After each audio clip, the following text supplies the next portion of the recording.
This year has been the year of the pandemic, but it's also been the year where every single person perhaps in the world has heard the word Zoom. And Zoom has become our reality, video meetings. So today I want to explore, how do we prepare for a Zoom meeting?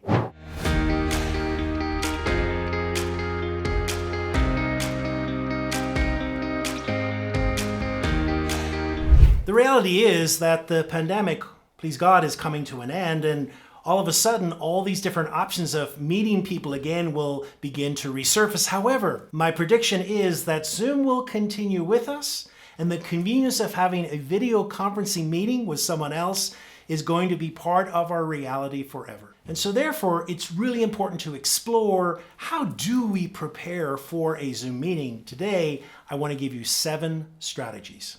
Strategy number 1 is make sure you have a tech check. You know, I do a lot of speaking, and one of the requirements before getting on a stage, of course, is that you meet with the audiovisual people to make sure that the mic is working, to make sure the video is working, all these different things. Well, you know, when it comes to a Zoom meeting as well, we shouldn't just be jumping on a meeting and then at the beginning of the meeting kind of tapping the microphone and wondering if things are working or not.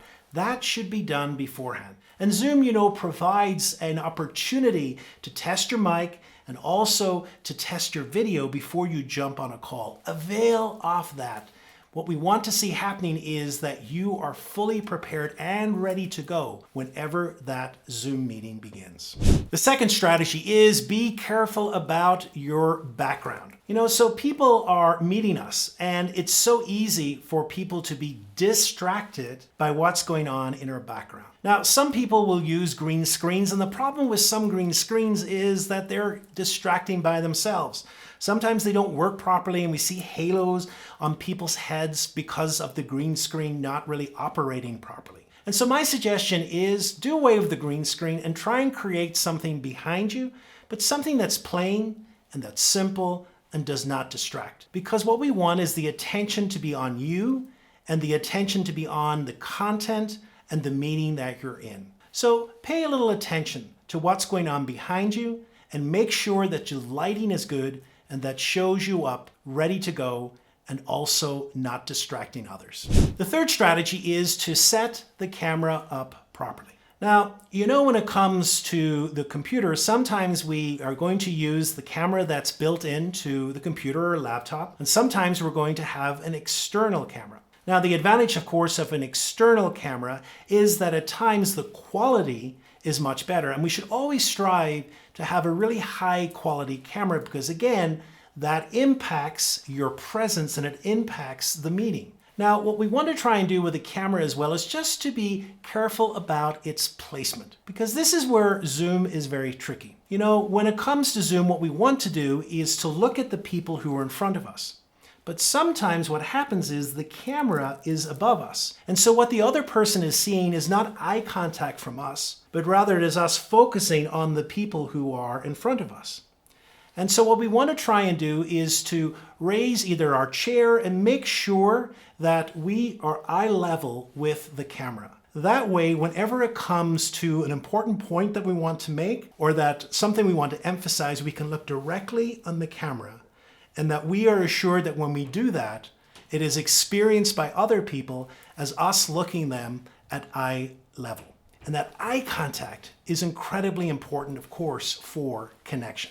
The fourth strategy is to be careful about our clothing. You know, it's interesting when it comes to Zoom. We've gone through a number of different chapters, I like to call them. So the first time, whenever COVID happened and we were all meeting at home, people would dress the same way as if they were going to work, and so they would wear their suits or ties or whatever. And then as the pandemic went on and we become more relaxed, what happened, of course, was that we became more relaxed in our clothing. Just 2 points I want to say about clothing. Number 1 is be cognizant of your culture. You know, sometimes for a company culture, it's more relaxed, others it's more formal, so follow that. But the second thing is make sure that you're wearing clothes that helps you turn up feeling confident. You know, our clothing impacts how we feel. Our clothing impacts the way that we show up. And so if we're nervous about a meeting, or if we're nervous about appearing confident, then it's important that we wear clothing that helps us feel powerful, that helps us feel confident, because that will be translated in the way we show up, in the quality of our voice, in our ability to smile at other people, and in a delivery of what we're saying. You know, at this stage, a year into the pandemic, and we've been on countless Zoom meetings, I'm always fascinated about some of the worst things that we've seen on Zoom. You know, so it can be funny to kind of reflect upon, and we can learn about what not to do. So I invite you to make a comment below if you've seen something funny, something that's really a not to do on Zoom. Then why don't you write that below, and we can learn from other people's experience and what they've seen about what we should do, or rather what we shouldn't do. The fifth strategy is to be careful about your posture. You know, Zoom as well has become more informal, and that can impact our clothing, but also can impact the way we are seated at home as well. And so what we want to try and do is to make sure that we are seated in a way that helps us be as attentive as possible. We want to try and make sure that we have support in the chair that we are sitting on, and that we are seated upright, so that we're able to truly be present to the meeting, and to be present if we are speaking, and to be present to other people if they are speaking. And our posture will reflect that. Also, our posture impacts the quality of our voice. And so if we're slouched down, or if we're not in a good posture, that's going to impact as well the quality of our voice and what other people hear and experience. The sixth strategy is to plan out your meeting well. You know, meetings, just like any meetings on Zoom, need to be planned out well. We need to know exactly what we're hoping to achieve in that meeting. And we need to perhaps also be cognizant of different forms of engagement. You know, meeting virtually is different from meeting in person, and perhaps it can be a little more difficult to keep people's attention. Because of course, depending where people are at, they can be distracted by other things from their own homes. And so therefore it's important to constantly touch base, to make sure that you're being attentive to who is being attentive and who is not. You know, one of the strategies that I asked, and it's not always popular, but I think it's important, is for people to turn on their cameras. Because there's nothing more demoralizing than speaking in a meeting when there's only one person that has their camera on and everyone else has it off.